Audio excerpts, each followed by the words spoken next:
Hey there, Kelly. Good evening. Hello, good to see you. You as well. How are you? I'm good. I'm excited. I am as well. I was just telling them that we're going to be having a good conversation. And I told them, I'm not just saying that just because it's me. Like, this is going to be a really good conversation. So let's just jump right in at 7:15. I don't want to waste time. For those of you who don't know me, my name is Alaine, and I'm your self-discovery coach. I help you connect with your authentic self. I help bring awareness to the things around us. When we are aware of things, then we can tap into things and we can bring change to our life. We can do the work. For those of you who don't know, I'm also a pastor. I operate in the prophetic. I am a birth doula, a childbirth educator, yada, yada, yada. I have 4 children and a husband. And I just love to talk to women. I love women's ministry. My mandate, if I needed to bring a foundational scripture, is Titus 2:3-5. So I believe in women helping women help us with the wounds of our soul. And so that's what we're going to be doing tonight. Kelly, jump on in and tell us about yourself. I'm listening to you and I'm like, whoa, that's a lot to follow. But I'm glad to be in good company with you. I am Kelly Thompson. I am a licensed professional counselor associate supervised by Dr. Carol Gilmore. And I have worked in behavioral health for over 20 years. I've served in that capacity. I worked for 14 years at the Potter's House of Dallas for the Center of Counseling and Behavioral Health there. I've worked in intensive in-home, and now I have my own coaching company, Integrative Behavioral Health Coaching, where I work one-on-one with you, integrating spirituality along with psychoeducational nuggets like what you're getting tonight, and coach you forward. And so, and I also provide therapy in the state of Texas, only for Texans. Am I able to provide therapy at this time? That could change, but right now it's only in Texas. And I'm just glad to be here to be able to share with you, Alaine, alongside of you for the ladies and the people that are here tonight to just allow the Holy Spirit to flow between us and provide what he wants to say tonight. Yes. So just in case you all are like, well, what are they talking about? So we're going to talk about types of relationships and their struggles. We're going to talk about attachments, but we're going to attach ourselves to it with a broad understanding. We're going to have a broad scope of interest in attachments. And then we're going to talk about an avoidant heart. And Kelly's going to give us some therapeutic insight about an avoidant heart. So Kelly, before we get started, when we talk about different types of relationships, we're talking about relationships that we have with our neighbors, our coworkers, our children, our family members, parents, even cousins, extended families, our spouse. Those are the different types of relationships that we have. And we show up differently for all of them. They can affect us differently. We can express ourselves in those areas differently. Would you agree with that? Oh yes, I agree with you 100%. And I can tell from working with people, and we come to therapy, we come to coaching, we come to any conversation about our individual selves, but eventually the conversation moves to our relationships with people. So we talk about ourselves for a while, and then it's about what happened in childhood, our relationship with our mother, our father, oftentimes our relationship with our siblings. I think that's kind of something that goes under the radar a lot, relationships with siblings, because psychologists love to look at the mother for everything that's wrong with a person. It had to come from a mother, right? There's so much pressure, ladies. I don't know if I agree with that, but it's very significant what mothers and fathers bring to a child as they're growing up, but also their siblings, their whole environment, relationships with students and peers. There's all kinds of relationships that we can apply the information that we're talking about today. You might have different examples that come up in your mind of relationships that you care about that kind of fell away, right? Or had a very harsh ending. Mm-hmm. And it could be with friends, it could be in marriages, it could be with adult children. There's so many relationships to explore as we work on ourselves and as we look at ourselves to see what is it that I'm bringing to the situation that I can take a peek at and see if there's adjustments that can be made. Right. And so we can't change the people that we're in relationship with, but we can become aware of ourselves, how we're showing up, and adjust for ourselves. That's a big deal. It's a big deal. To get to that understanding of, I can't change anyone. I That's can't, right. I cannot change anyone. And no one can change me. It has to be an individual decision. So Oh, ladies, put that in the chat. Just put, I can't change anyone. I can't change anyone. That needs to be a meditation. I can't change anyone. Maybe you want, you know, whatever you want from anybody in your relationships, whatever they may be, you can't change them. If they're not going to listen to Holy Spirit, they're definitely not going to listen to you. We don't have that power. So here it's coming in the chat. I can't change anyone. I can't change anyone. I can't. And Alaine, it's not our job to change anyone. And I agree with you. This is huge. And you know, the information that we're sharing on here is information that sometimes takes people 3, 4, 5, 6 months to process in therapy. Could be longer. It could be a year.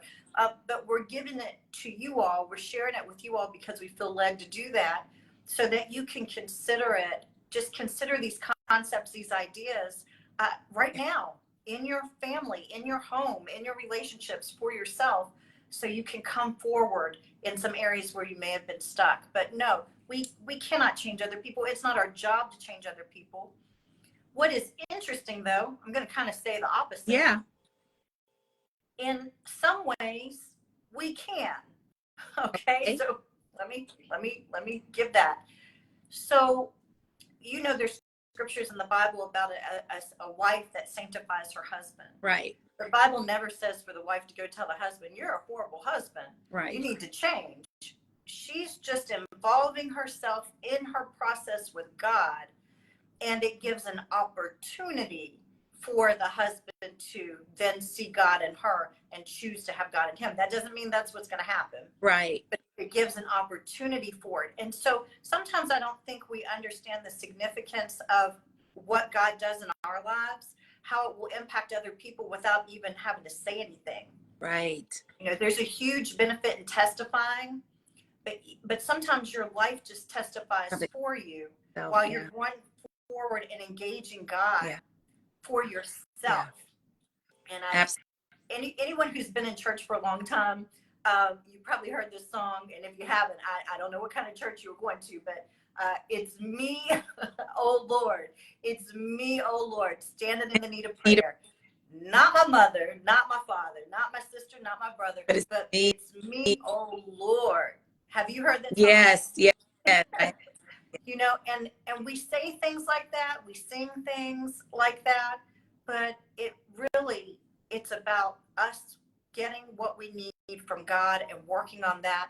And if God chooses to use that to save a whole city, he can do it. Mm-hmm. If he chooses to use that to save your household, he can do that. But don't do it for that reason. Do it because it's your personal relationship with God and your growth experience, healing experience with God.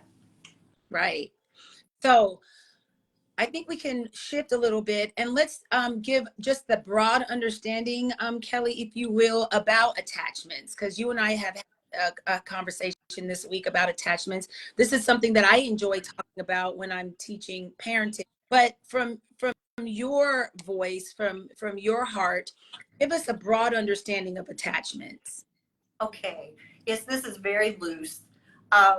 So when we're children, we have early attachment that is formed from our relationship with our caregivers that psychologists have studied, people have studied and looked at, and they can tell there's a lasting impact from the way that parents respond to children.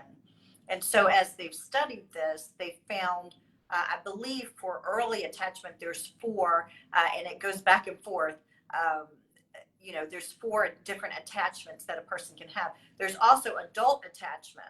Right. So there's an attachment where your nervous system begins to respond a certain kind of way because of how you're being engaged or not being engaged by your parents.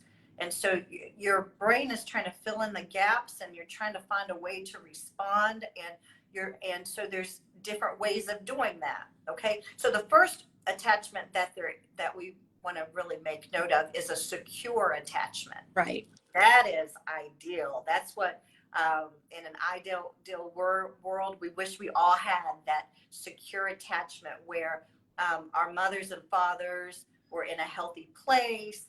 They had secure attachments themselves, and they were able to provide that with us, right? With us, with our siblings, with everyone, a secure attachment that when you had an emotional need, oh, how cool, Jay.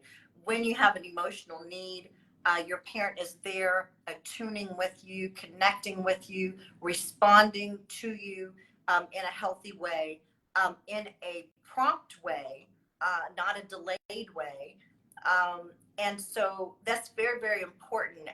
Limit setting is also a part of a secure attachment, knowing how to limit set without being damaging, without being inconsistent, without being abusive, Right. But limit setting in a way where you can train a child, teach a child, and where the child is responding well to that attunement, that limit setting. And you can look at the child and see that they're nourished by the relationship. Their brain is becoming healthy from that relationship. So that's a secure attachment. Would you say, Alaine, that's a pretty decent? I was going to tell them to just put that in the chat, hashtag secure attachment. And so when we are attached to our parents and when our children are attached to us, it's because that we've been sensitive to them and we've been consistent to them. But because nobody's perfect, sometimes we don't end up with a secure attachment. Right, right. And let me just say this before we go into those insecure attachments, right? What you're talking about. It's been known, it's been said that secure children are more empathetic. Mm-hmm. Notice that if you see that your child is not very empathetic, then you may question, maybe I need to see how they're connecting with me and with their other parent, right? Secure children are less aggressive. Wow. Secure children are less disruptive. So when children are in school and they're being disruptive, or maybe at home with their siblings, they're doing a lot of disruptive things. Sometimes it can be because of the attachment that is not secure in the way that the child needs. Secure children mature. That's a good word. What do you mean? Right? Mature? They mature. Yes, emotionally they mature. So of course there's stages. As children are children, they're not adults, but you can see them in the process of maturing, of growing up, of being safe enough to mature within themselves. So those are just some things as we're looking at this. If you're taking notes, you understand, this is what security would look like. This is what it would feel like. This is what a response would be if a child had a secure attachment. Right. Okay. So as Alaine was suggesting earlier, there are some other attachments that are not secure. Right. And so one of those is anxious or preoccupied attachment. And I feel like in our lives that we've discussed, we've kind of hit on some things with anxious attachment, right? Right. Just very loosely, I'll just say someone that's an adult with an anxious attachment may be very open and wanting love. They're pursuing it. They're wanting to have that love filled in where maybe they didn't have that earlier. Okay. And so tonight we're not going to really talk a whole lot about that, but there is the anxious attachment, and you can study more of this on your own time now that you have some verbiage. Yes. And some of you are already studying it, which is awesome. And then there is a dismissive or an avoidant attachment that can happen in childhood. and that adults can display those characteristics of being avoidant in relationships and avoidant in the way that they perceive the world and the way that they interact. Right. And then the fourth one is disorganized or fearful attachment. And my understanding of that is that is a very, that's the rarest attachment. That's what they say. I wonder when I study this, what populations did you study? What populations did you study? Right? And you know, I have a lot of questions about that. But disorganized attachment could be where a child gets safety and resolve from a parent, and also they get another response from a parent that is brings fear. So they're comforted by that parent in some situations, some circumstances, but then they're also very fearful of that parent, and so that would be a disorganized attachment. Okay, so that's very loose. You can study a whole lot more about that, right? Go to Google, just type in attachments, and you go to Google, and there's all types of little colorful little pictures and stuff that will give you an understanding. And of course, you can go to YouTube as well. And I'll tell you this before we move on into avoidant. Did you know that adults that have a secure attachment, they believe that romance and love is enduring, that it's real, that it lasts, that it can last. People with a secure attachment believe in love. Yes. Okay, so isn't that interesting? That's people with an ambivalent attachment, they fall in love a lot, but it doesn't quite meet the need. And then people with an avoidant attachment believe love is rare and not always possible, right? That is just a rare occasion that people are in love and that love lasts. They don't believe that love is permanent. Wow. So it's interesting. We need to understand the mindsets of people around us, people we're in relationship with, and at some point we need to discover what our own thought process is and perception is about love and about life and our own attachment, so we can see how are we interacting with other people. Right. It's a dig, right? It comes with some work to dig and really unearth some things. And some things are not so cut and dry. Sometimes you can have anxiety, you can have avoidance, you can have different types of responses in different relationships. Mm-hmm. So it's not always so cut and dry, but this just gives you some information where you can begin to start really looking and becoming aware of what's going on with you in specific relationships that you may be in that you're concerned about. Okay. Right. So I want to share this, that in order to have a healthy relationship, intimacy has to be present. And I know, Alaine, you talk a lot about that with friendships, right? Mm-hmm. And that's with any type of deep, valuable relationship, a marriage, friendships. Intimacy has to be a part of that, where you are open to being vulnerable, open to connecting, showing how you feel, discussing how you feel, communicating about your feelings. That's a real important part of having a healthy relationship. And so some of us, we're like, oh, we'll do that. We can do that. But we may pick partners that hate that. Oh, yeah, that's a good one right there. Right? So sometimes we can be matched. We can have a certain attachment style, and then the person that we are married to or in a relationship with, they have a totally different attachment style. And it's not vibing, it's not connecting, the relationship's not jiving because the way that we feel secure comes from different things. Yes. Right? Yes. So just to share a little bit about, hi Mom. I see my mom on here watching. That's great. Just a little bit about avoidant personality. I just want to share a few things with you so you can jot this down if you're wanting to. But, Kelly, before you jump into that, into telling us more about that avoidant personality, I just wanted to make sure that that the ladies and gentlemen that are listening, I just want to just go over those four again. First, Kelly talked about the secure attachment. That person that has a secure attachment, their parent was sensitive to their needs, didn't leave them in the bed crying. You know, when they were wet, they got changed. When they wanted to play, they played with them. And so as an adult, those secure attachments grow up feeling like, you know, we can trust people. And then she talked about that avoidant attachment, which we're going to talk a little bit more in depth about. That parent was distant, kind of disengaged for different reasons. Maybe they were dealing with their own trauma. Maybe they had to work. Maybe they were a single parent. They just didn't have time for that. So then the adult will subconsciously believes that my needs won't get met. So a lot of times they'll just do things themselves. And then the ambivalent attachment is that parent was inconsistent, sometimes sensitive, sometimes not, sometimes met the needs, sometimes didn't.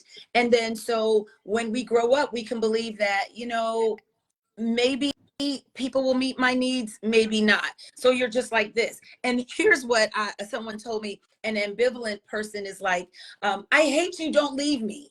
So do you want me to stay? Do you want me to go?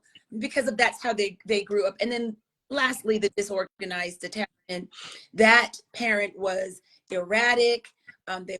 They were a frightening parent. They were passive. They were intrusive. And then that adult will grow up to be confused with no strategy. What do I do? Where do I go? But tonight, Kelly is going to really take us into that avoidant attachment. So if you're ready, to just put #ready in the chat. Book here. That's a great introduction to it. All right, they're coming on in, huh? You know, when someone is avoidant, all emotions are perceived as unwanted. And so people who are avoidant defy or stand against having connection or encounters emotionally, and because they may overwhelm. But all different emotions are wanted, and that could be emotions from someone they're in relationship with, and it can be their own. So just gonna hear just a few things. You know, when people are avoidant, they don't want their partners to rely heavily on them for their emotional needs to be met.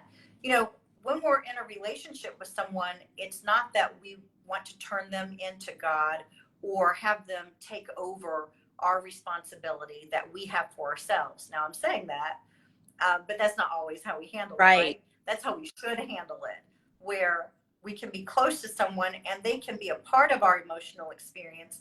We can allow them to comfort. We can allow them to just be a part, to hear. And so you have this kind of symbiotic relationship where you can both share with each other and communicate and care for each other. That would be healthy, right? But when someone is avoidant, they don't want any part of their partner's emotional world coming onto them. And that's important to know.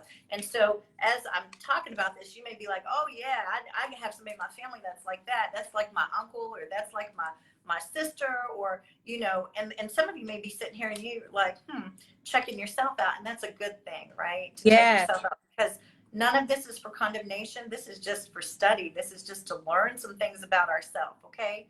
And I really want to drive that home. I wish I could say that 100 times, because we condemn ourselves so much sometimes. Even I would say the avoidant, which you wouldn't think that they do, but at the core, avoidant people feel like something is wrong with them at the core. Okay. And so that it's not healthy to beat yourself up.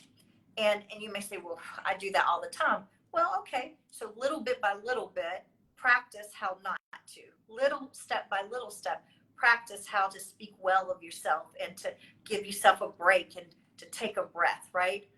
So I'm just going to share just a little bit more.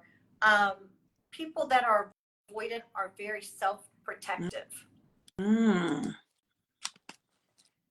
So, it's interesting. In the church, we say there's a lot of reasons not to, well, we say don't have sex out of marriage because you're not supposed to, right? And, you don't want to get pregnant, you don't want to sin, don't want to do that. But sometimes you don't want to get involved with people because you don't understand their actual makeup. And it takes time to know your makeup and know their makeup. And so when we rush into things and you rush into a booty call and you rush into all these connections that you have with people because something was vibing, right? It doesn't mean that the right things were vibing. Okay. And so I want to share that. That might save somebody right now that has a date this coming weekend, and you're just so caught up with their looks and their appearance and so caught up with, avoidant people can be sexual. That doesn't mean they'll be intimate. Come on. Oh, Kelly. People can be sexual and not intimate. Can you put that in the chat? Sexual, but not intimate. That is huge. I like it, Kelly, when you're talking sometimes and you really want to drive home a point, you go like this and like you're whispering. And so I would do that. Sexual, but not intimate. Tell him a secret. Tell him, Alaine. Okay. So let's see here. Just a little bit. I want to tell you how avoidant people may feel. And so when I tell you this, you may say, now this is how I feel. Okay, so be honest. Be honest with yourself. You don't have to tell us in the chat. You can if you feel like it, but be honest with yourself. Okay, people who deal with being avoidant feel suffocated. And we talked a little bit about that last week when we were talking about sometimes parents can be very suffocating, right? This is very interesting to me that a child who had parents that were negligent emotionally learns to expect not to be comforted, they expect not to get attention, they expect not to be treated in the way that their peers are treated, not to be loved, so this teaches the proximity between them and other people is pushed back, right? So a person who's avoidant learns like that's not something I may receive, right? So then they become, I don't know if I should say preferring that distance, right? So a person with avoidance can feel very suffocated. They're not going to put that much effort into a relationship emotionally. Now, they may put effort into a relationship when it comes to you all connecting for a business plan. You all, yes, Muriel, expecting unworthiness. That's, oh, come on now. A person who is avoidant can connect in ways where they feel comfortable that are not emotional, right? It could be financial, right? So they're ready to go into a business deal with you and help support that. And so you feel like, oh, this is a great person. They believe in me. They see me. But not understanding that does not mean that you can get super close to them emotionally. Right. Okay. I wonder if there's any thumbs up, hand waves for understanding that, right? Distance is a big word with avoidance. There's going to be a distance. Yeah, it can be transactional. That's good. That's a good word. Yeah. Yes. So, this person underneath things may feel inadequate. They may feel inferior. They may have feelings of abandonment that you will never hear about. Okay. Wow. Yes. So, I'm giving you words, I'm giving you phrasing, I'm giving you kind of ideas of things, but the bottom line, there is a refusal to face an issue. When you're avoidant, you refuse to face it, whatever the issue is. You refuse to face whatever could cause an emotional pain. Wow. Right? And I'm reading something of people with anxious attachment. If there's a breakup, could be very devastated over the breakup. A person with, let's go a step farther. We just could go a little step farther. Avoidant personality disorder. That's like, okay, all the way diagnosed that way. That doesn't mean you just have tendencies, but you're diagnosed that way. If a breakup occurred, they could have very little feeling about that. Wow. Yeah. But I want to show you something, because it's easy to judge people, right? It's easy to judge. Yes, deep-seated sadness. That's good. But the person has fear. Avoidant. If you don't deal with your emotions, you have fear of conflict, fear of criticism, fear that someone will see you. Intimacy, is seeing into a person, and they will judge you not fit, judge you unworthy, right? Like you're already judging yourself if you have an avoidant tendency. And Right. so there's a fear when you get with someone, especially if you get with someone of the complete opposite attachment, right? That you're going to have to take on all this emotional experience that really you haven't been healed from, and you haven't exposed yourself to relationships where it feels safe enough to delve into things while you're honest about your fear. People that are avoidant aren't honest about how they feel. Because of fear. And also, here I go, Alaine, because they have very little self-awareness. And so that's why we're talking tonight, because we want to break the back of the enemy and help people to become aware of what may be going on inside of them, what may be going on inside of a loved one, a family member that you find very challenging, you're having a very difficult time maneuvering and navigating that relationship. It's important to have awareness so that you can make good decisions about yourself and about your relationships, the more you know about what is going on, right? Mm-hmm. Okay. Is there more here that you want me to Yes, keep share flowing. about that? Yeah. So if you all are understanding what Kelly is saying, and you're just it's getting in, and you're feeling like wow, and you're leaning into the conversation, just put some hearts up so that we know that you are in rhythm with what we're talking about. I love how Kelly said like we don't want to shame anyone or throw anyone away. We just need to know that this is how this individual is showing up because of something that happened back here. Then it'll give us a little bit of compassion, a little long suffering, so they can get to a safe space within themselves, because they've got to do the work to share a little bit about themselves. And they may do the work and they may not do the work, right? And so okay. You can pray for a person to do the work, but ultimately it's on them to do the work. And so our jobs as individuals is to do our own work. Right. Pray for other people. And I've learned this too. This is important. When you pray for somebody who you're having a challenging time with, please pray prayers that you would pray over yourself. Okay.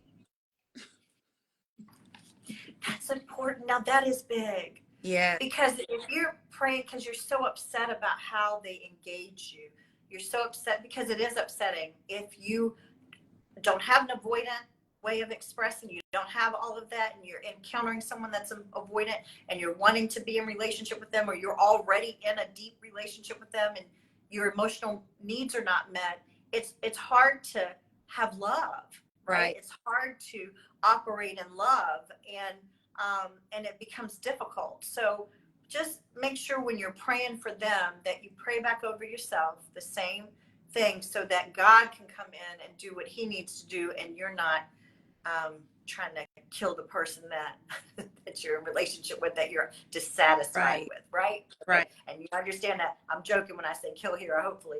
But you understand what I'm saying, right? Meryl said hot dog. Damn right? it. Damn it. Yeah. I love it. Okay, but I have some concerns, Alaine. Okay. And that's why I'm glad to talk about this, because one of the things I'm finding as I encounter people in therapy and work with people, really awesome people,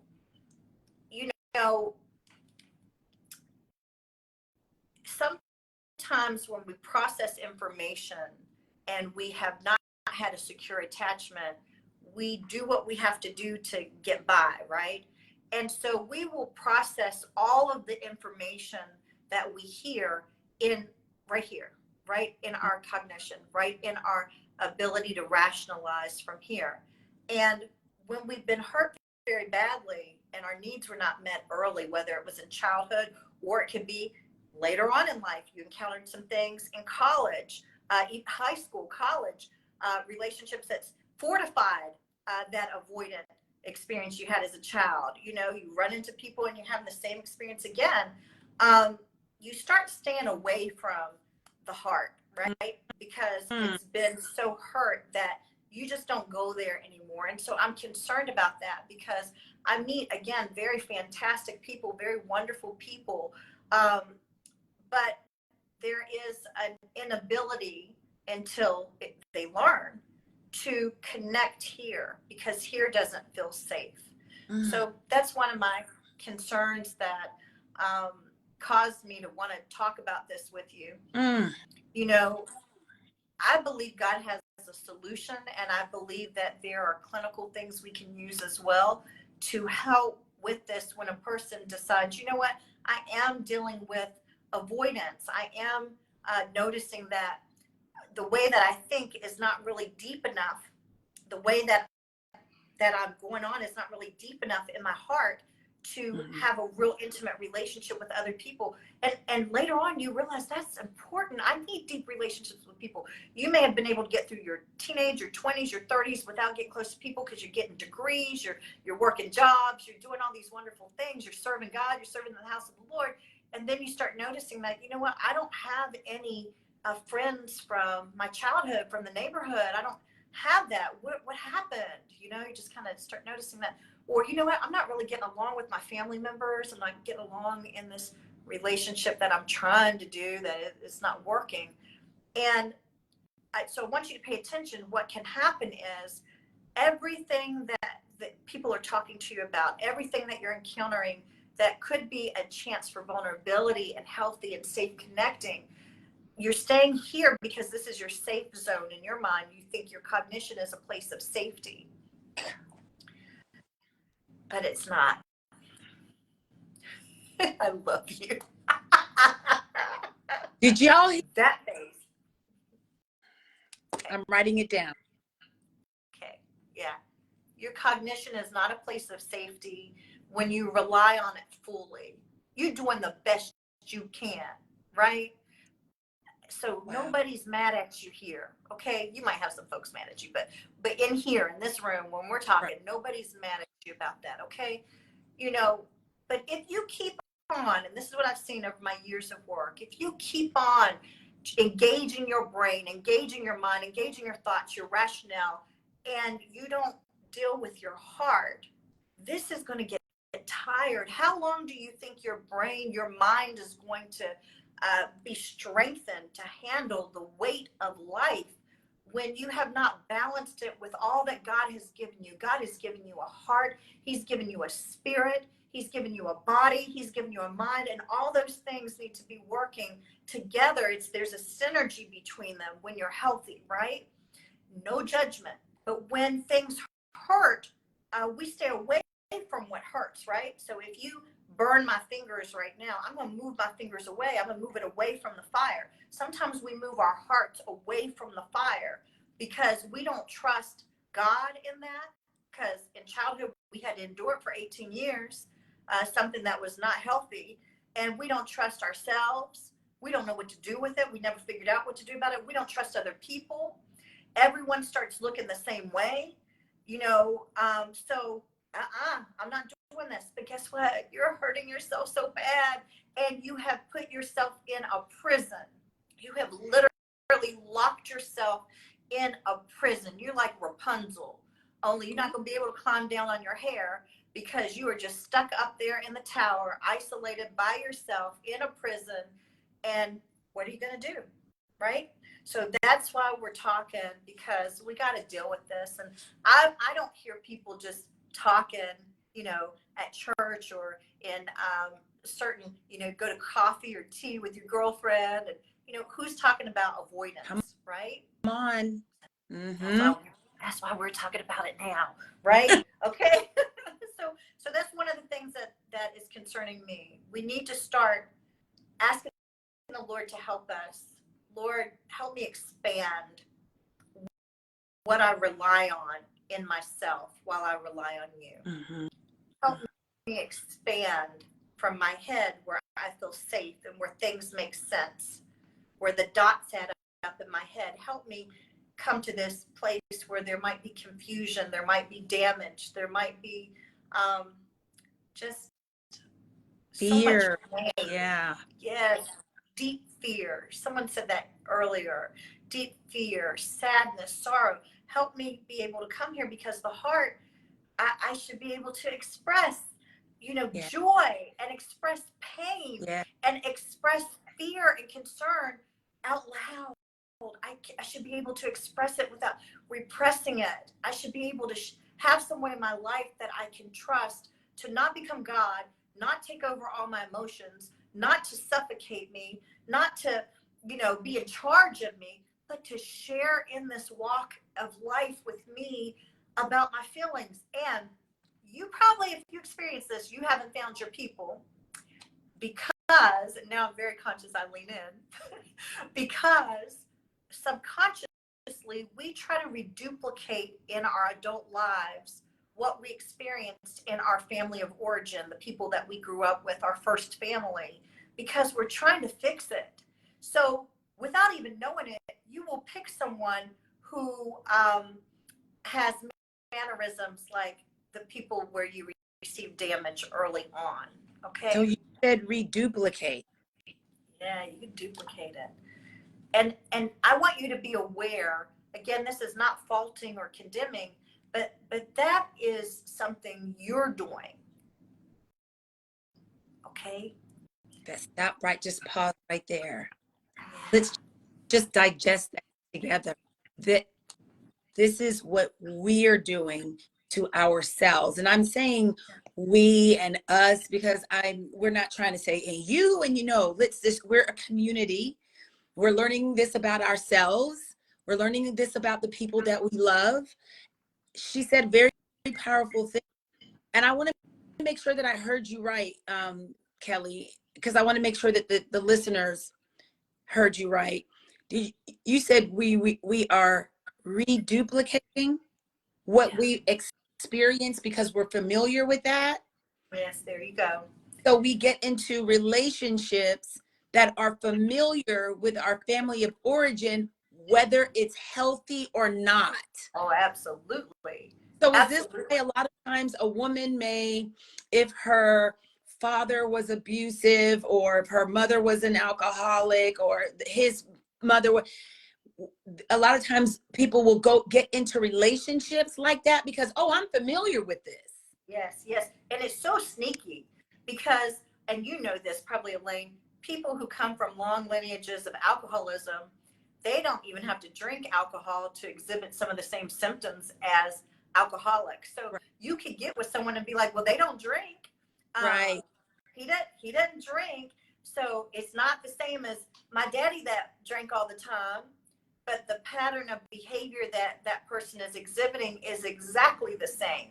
You just haven't stepped into it. My grandmother used to say this. She used to say, you don't know what you're getting until you get it, which meant you could marry someone and you still don't know who it is until you, right. So I don't want to scare everybody. Okay. No, are we scared, y'all? I want let's dialogue a little bit. Are you feeling afraid? If you're feeling afraid, just say I'm feeling afraid. If you're not, say I'm fine.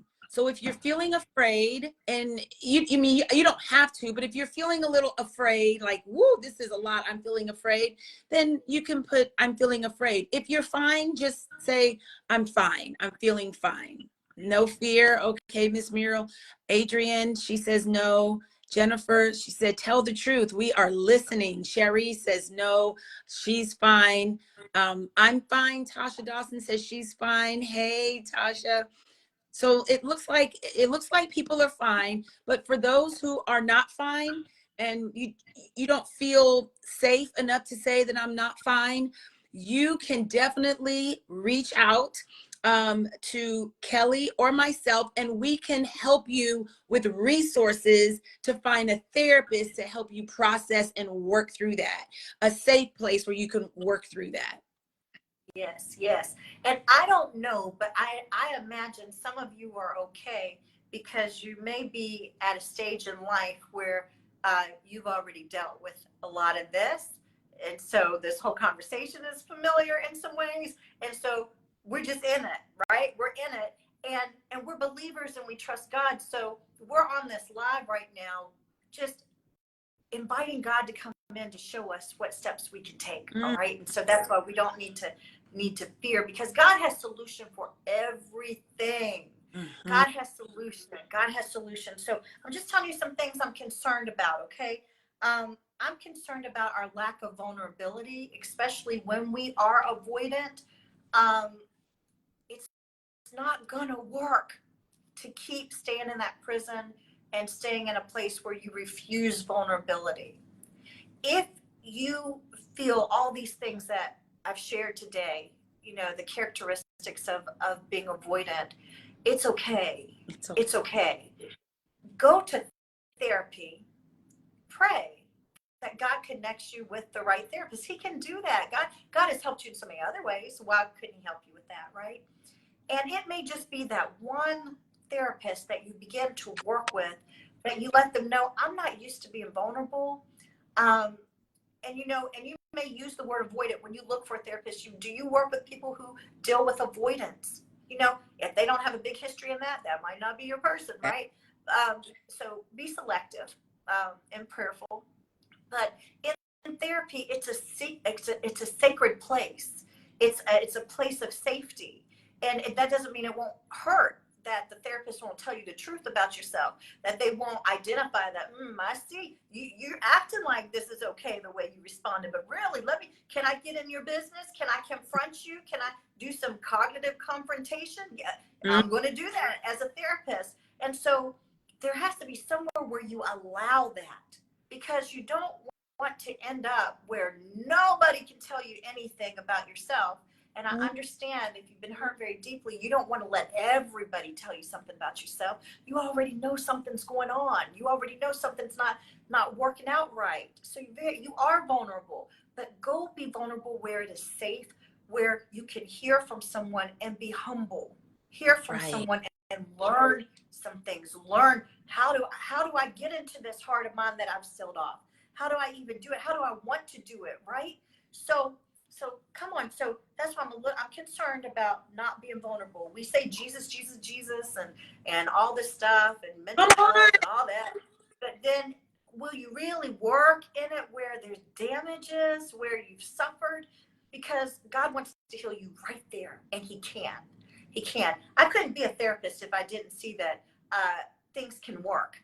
They work when you allow them to work. They work when you stay, when you don't quit. When you hear something and it pricks you, don't quit your therapy and terminate therapy. Stick with your therapy and allow someone to be able to talk to you that has more information than you do. Right. Allow someone to care about you. Even if you have to start with paying somebody to do it. That sounds crazy, right? But they're going to keep your confidentiality. They're going to care for you. They're going to be person-centered. They're going to know how to approach this problem that you've had, this blockade that has kept you from healthy relationships. Right. Can you be vulnerable? Can you be vulnerable where it's safe? And if you can get some help.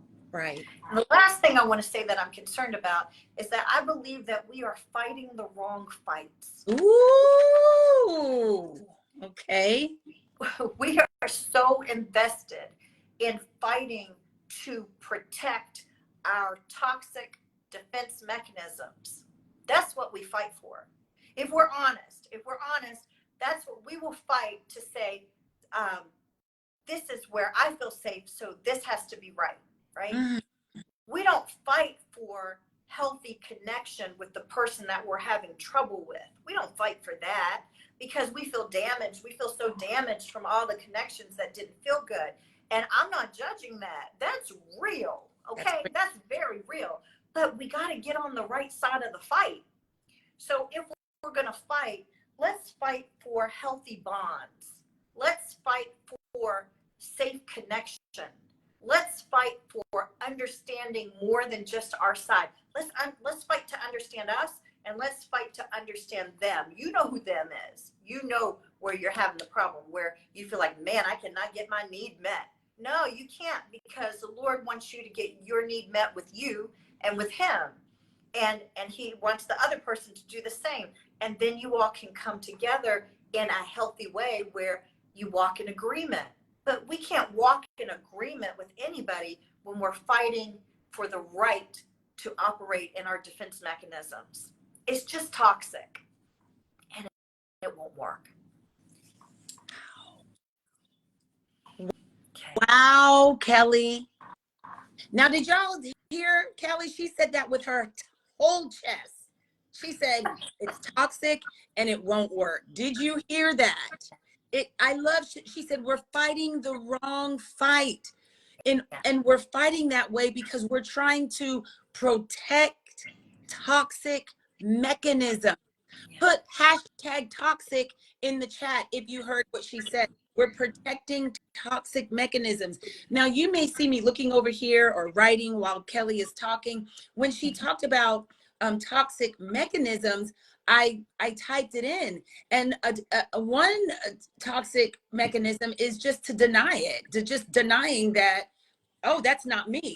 Denial is a toxic mechanism. Here's another one. Projection. Can you talk about what that looks like, Kelly? Projection. I want you to keep going. Say the last thing. Projection involves putting your negative emotions off on others. So if we don't want to deal with the way we're fighting, if we don't want to deal with our own toxic mechanisms that we're using to protect ourselves, somebody can say something and then we flip it around and we put it back on them so that we don't have to feel it. That's projecting, and that's toxic. It's a toxic mechanism, and it's not healthy. And like Kelly said earlier, it's imprisoning us. We're putting ourselves in a prison. Another one is ruminating. Is this what you were talking about in, the keeping everything at the forefront of your mind? It's a little different, but rumination is not helpful, right? You keep circulating that negative thought, and without any ownership of anything. If you're in a marriage, you have to at least own that you said yes, that subconsciously something in you picked that person. And so there is responsibility there, but to continue to widen the responsibility, to broaden the scope of your responsibility in your life is very important. Now let me veer just a little tiny bit. I'm also concerned about abuse. Okay. So God can fix anything. He can heal anything that we allow him access to, right? But if we do like Alaine is talking about, and we deny that we even have an issue, we can abuse people that we're in relationships with. Or you may be listening today and you may be in relationship with someone who's very avoidant, and they're denying that they ever hurt you. They're denying that there's even a problem from their end. They totally can't see or won't see that they have any responsibility to adding love to the relationship. I'm concerned about safety and the abuse that goes on in marriages and in relationships. And we have to have boundaries, people. We have to have boundaries. And I'm not talking about being in your flesh and always saying, I'm going to divorce you, I'm going to leave, I'm going to do this. Not that, but a boundary and a standard. I don't know if I've said this before. It's kind of like building a little house, right? You have a standard, that's your roof. God tells you what standards are. He tells you this is the expectation. I want you to love like this. Husbands, love your wife. Wife, respect your husband. These are the standards of how we're going to do this thing, right? It's all in the Bible, right? And then you have boundaries so that when people cross them, you're like, okay, let me check you real quick and let you know, I got these standards up here. I got these standards here. So you can't come in like that. You can't come into Right. my heart, my space, my environment that way, or there's going to be a consequence. And when you give a consequence, you got to really give a consequence. That's the thing with limit setting. And so you have to think these things out. Like, what is the consequence going to be? Is it going to be that, I'm not going to be able to be as close with you right now because of that. I need a little bit of space, and you communicate it. You communicate that you're going to give some space. Is it going to be, and I'm going to say this, I counsel marriages. I have for a long time. I never tell people to stay in their marriage or to leave. You need to leave that man or that woman. I don't do that. I don't say you need to stay. It's biblical. You need to stay. I don't do that. What I will do is put all this stuff on the table so you can see what you're dealing with. And then it's up to you to make a decision about whether you stay, or whether you leave, or whether you separate, whether you have a separation where, I don't know if you have safe ministers in your life that both you and your spouse agree are helpful. And I don't know who I'm talking to today. But I'm talking to somebody. Right. And in a time of separation, counsel can come, and you can receive therapy, and your spouse can receive therapy, and you can work on some things and see if things are workable. Right. See if you can fight the right fight.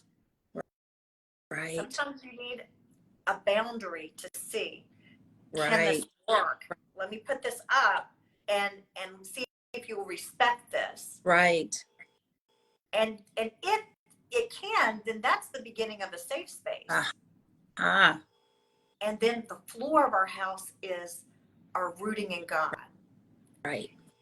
You know what? Just one more concern. I'm concerned that we are taking on so many leadership positions. Ooh. You know, we are just doing the most, aren't we? And we strive for it. We strive for ambitious goals, right? And we study and we learn and we do all of this. But are our hearts purified and convicted and changed by God? It doesn't matter if you are Bishop so-and-so or a deacon so-and-so or the usher or whoever you are in your role. If you don't really work on who you are as a person in your character, and then that's great. If you're bishop, if you're an usher, if you're a teacher, if you're a prophet, if you're whatever you are, right, that is so important to you. It's more important that you have the right heart. And I don't know where the scripture is. You probably do, Elaine. Uh-oh.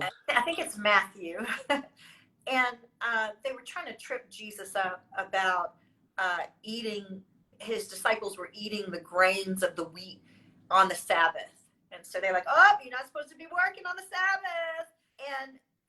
And Jesus said, in one translation I read, man, and this is my translation right here, you don't even get it. It's about being kind and merciful. It's not just about even Keeping the rules. priest don't observe the Sabbath the right way because they're doing all the stuff that they have to do as priests on the Sabbath. So and then the Lord talks about the innocent heart. And so sometimes we're looking at the wrong thing. We're looking at trying to feel good about ourselves and come up to this stature that we believe is clean and we believe is holy and we believe is good. And really how we treat our spouse, how we treat our children, how we treat strangers, how we treat our friends, how we treat the community is what God is looking at. How do you treat people? Like emotionally, like in this part right here, not just cognitively. Right. That was Matthew. It was Matthew chapter 12. If anybody wants to read that, chapter 12. Yeah. So here's this. Avoidance closes doors. Ooh. And it's a barrier to healthy relationship. Wow. And it doesn't mean that if you're with someone that makes you feel uncomfortable because of their projection of anxiety, their projection of their need for whatever, it doesn't mean you don't have a valid point was saying, "Ooh, I need some distance there," right? But you have to work through in vulnerability with your therapist, with the person that you say you love, to say, how can we manage this? Because I don't feel okay. I don't feel okay. You know, Right.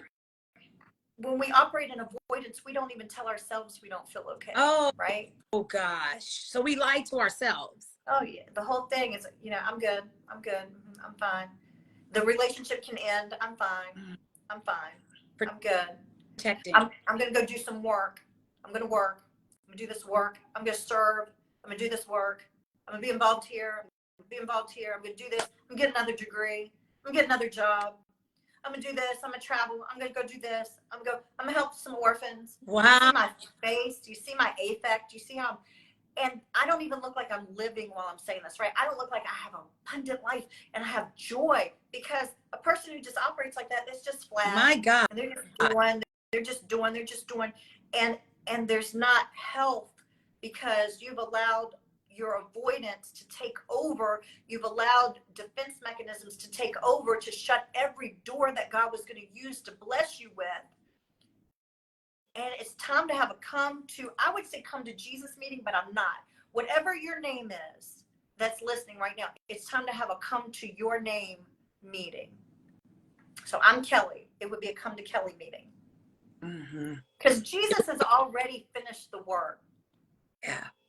He's already completed it. And he is ready to ride with you while you complete your work. Yeah. But there's nothing for him to do, because you're not riding for yourself. It's time. It's time. It's time to sit with yourself. And I want to ask a question, and I want you to write it down, and please don't answer. Out something to think about, okay? I like giving homework when I do sessions and all of that, but I want to know,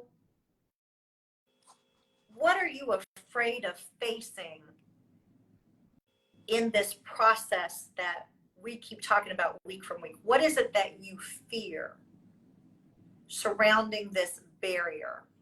What is it that you fear? If you did come out of your cognition and come out of all of your rationale, and you stepped into your heart, what is it that you're afraid of? Girl. If you really start to answer that, bring Jesus in it, because you're going to need him, and he's there, okay? If you really begin to untie that and unwrap that, what am I afraid of? And you're going to feel vulnerable when you ask yourself the question, but you're with yourself. Ooh. Are you For safe some people, with yourself? hard. For some people, that safe with yourself? Yeah. Mm-hmm. Do you feel safe with yourself? If you don't feel safe with yourself, there's no judgment in this room. It's something to work on. And I would go to therapy to get the help. If you work on it, it can be fixed. Wow. Fixed. Jeez, Louise. You can work through this. The Lord said, greater works than these shall ye do. Greater than what he wrapped up in salvation, in the death, burial, and resurrection. You're going to do greater works than that. He said, I did it. I did it. Yeah. I did my job. I did it. Now you go do your stuff. You Wow. go deal with you, right? Wow. And someone said, I fear living in peace. then that's something to go work on. If maybe you have been surrounded by chaos all of your life, and that has become your norm, is being around chaos and being busybody and being the one that always helps everybody and whatever it is, and you know you don't have peace, you can form a new attachment style. You don't have to stay in an insecure attachment. You can change that. Yes. And I love when scientists, neuroplasticity, right? I love when scientists are stumped, when they look at something and they see all the trends, but then they're not sure, does this last forever with a person, or could they change? When they have a question, I say, oh yeah, come on, Jesus, come into that, because I know that's the opportunity for Jesus to show them, yes, it can change. Yes, you can change. You can learn. And so stop being so afraid that you avoid all of life and don't get what you need. You're not going to get it out of that spouse, not right now. You're not going to get it out of a new friend. You're not going to get it out of the affair. That's why many of you have affairs and you cheat, because you want to have something fresh and new that's not real deep, but it's not going to heal that you don't know you. My God. And you don't look into little you and check on you and see, man, I'm hurting. I need to love on myself. I need to check on the younger part of myself or the less efficient part of myself. I need to bring the healthiest part of myself to the part of myself that's not healthy and love on myself and take the love of God and keep walking this out. Like, what do you say to yourself? What do you speak in your ear? You know, my mother had brain surgery when I was 7 years old. And I'll never forget this. It was serious too, y'all. It wasn't this new up-to-date surgery that they do now. It was 1970s, 80s. She should have died, but thank God for the grace of God. And she would take index cards and she would write scripture on the index cards and she would tape it on all of the paneling. That'll date it, how long ago it was. On all of the paneling in the house. I was a little girl. I was 7 years old. And I watched her continue to put these scriptures on mirrors, on walls, all through the house. What is in your ear while you're dealing with this barrier, this blockade, this bottleneck, this thing that you've not been able to get through? What are you saying in your ear? What are you speaking to yourself to let yourself know that you can overcome? You know, I even remember my mother. I hope you don't mind me outing this, Mom. I think I've heard you say it when you speak on speaking engagements, but she would hold her hand like this and speak the scriptures from her mouth into her ear, so it would echo into her ear because she was in trouble. She was in trouble. And guess what? She's on this live right now. I won't tell your age, Mama. You're real old. You're so old, Mama. And you outlived everybody, outlived the surgeons, outlived the anesthesiologists that came to help you, outlived everybody. And to God be the glory. And you spoke the word, and you spoke the word, and you spoke the word. What are y'all saying to yourselves to come out of this? You know, you have to ask yourself the tough questions. What am I afraid of? You know, but also the word can heal me. You want to speak that, okay? You know, Yes. so what do you do with the heart when the pain must be confronted? What do you do with it? What do you do with the heart when the pain must be confronted? What do you do? Well, you've lived up here your entire life. What do you do to come here and balance this thing out so you can give your mind a break? You don't want your mind to break. You don't want your body. You know, Alaine, you talk about a somatic experience a lot, that we can feel pain in our body, and that's very real. You don't want your body to take the brunt of what your heart and your mind and your spirit were supposed to be circulating together, so not everything was overworked. You don't want your body to become sick and diseased because you refuse to deal with your heart. Listen. The Lord will heal your heart. Yes. Yes. Amazing said, my God, that is so true. Kelly, you keep saying that we're living here in our head. Pretty soon this is going to become exhausted because we're not accessing our triune being. And so it's like working. You can't be a muscle builder and only build up the top part. And then you've got these little tiny little legs like this. Right. It's not balanced. And that's what people would say, oh, that's a mental breakdown. That's a nervous breakdown. You know, why are we not fighting for our mental health? Are we not fighting for that? You know? So Kelly, you just said something. Are you saying that people who live up here for long periods of time, eventually they just have a breakdown, a mental breakdown? Their brain just can't hold it anymore? It can happen. And I've seen it through my work, and I work to try to prevent that if a person's willing to work with me. And when you feel safe enough with a person, and see, I've experienced this work, that it works, that's why I'm telling you about it. You can begin to start receiving care and receiving nourishment and receiving truth, even love, and in micro doses, right? Only an hour a week, 50 minutes a week, right? And you can communicate, hey, I feel overwhelmed right now. I feel flooded right now. I don't feel comfortable right now. If you have a good therapist, they're going to be able to help you. Okay, so what are you feeling? They're going to ask you questions. So what is that exactly like for you?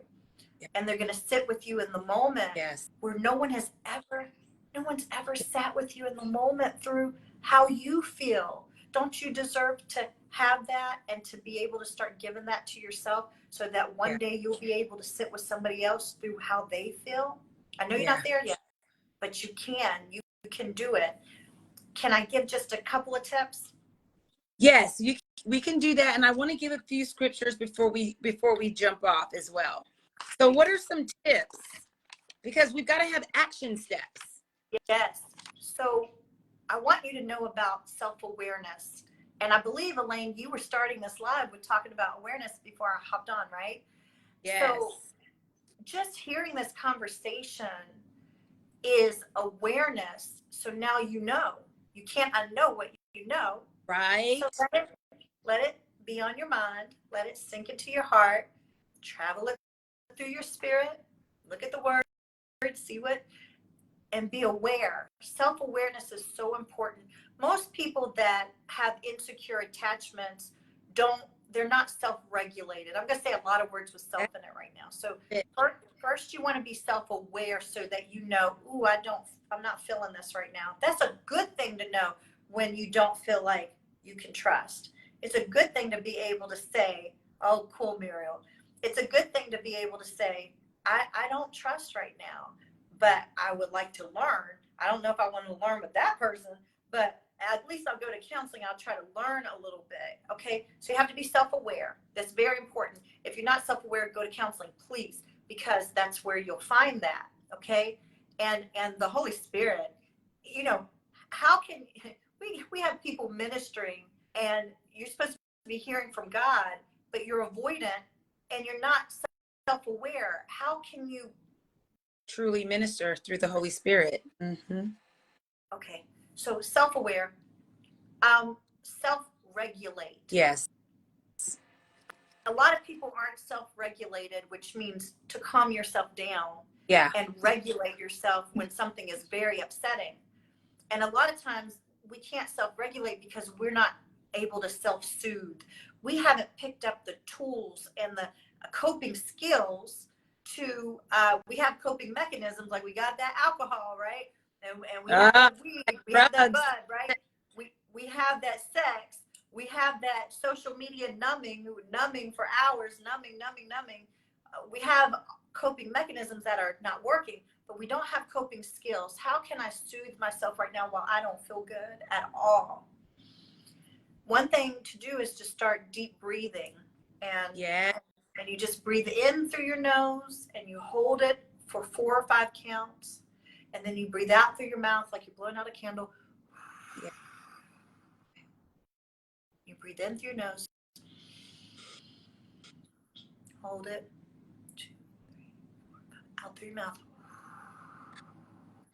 Yeah. And you do it about 5 times. Say it, Elaine. It calms your nervous system. Yes. You come out of fight, rest, and digest. Say it one more time.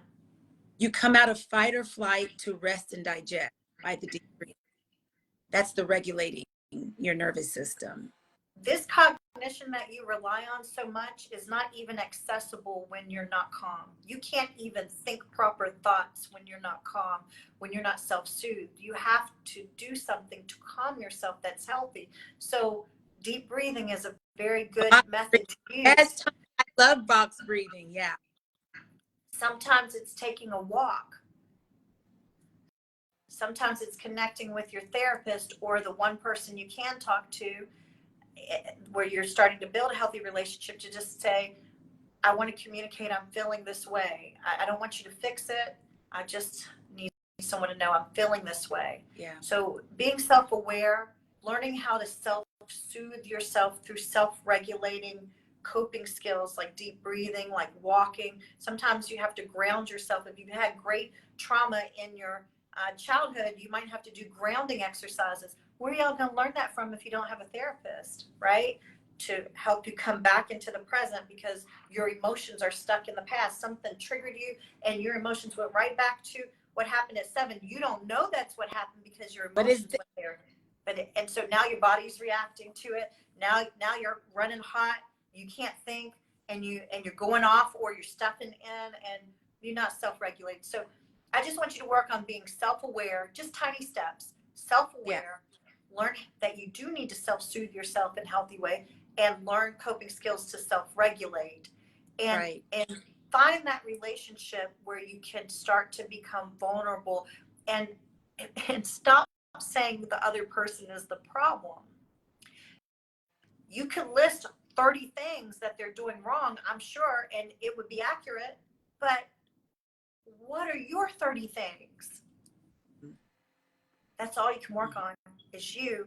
And if you can do it in the safety of relationship, and you can calm yourself down and self-regulate, and begin to stop denying your feelings and denying other people their feelings and shoving everyone away, you can have a good relationship. Yeah. It said that people who are avoidant, it's not that they don't want to have relationship. They want you in their house, but not their room. Now that is huge. And not their room unless they invite you in, only when.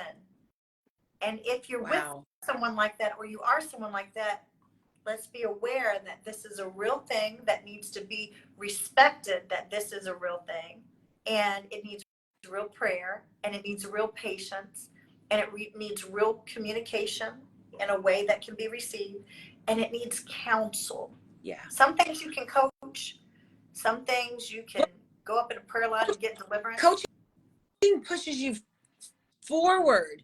Yes, but sometimes to go forward, you need a therapist to take you back to that traumatic space, heal it so that you can go forward. And there's a safety in a company of counsel. So if it's not your pastor is not the only person in your circle. You can get pastoral counseling from your pastor, but those who have been trained to deal with the issues of your soul, their therapist, you should go to them.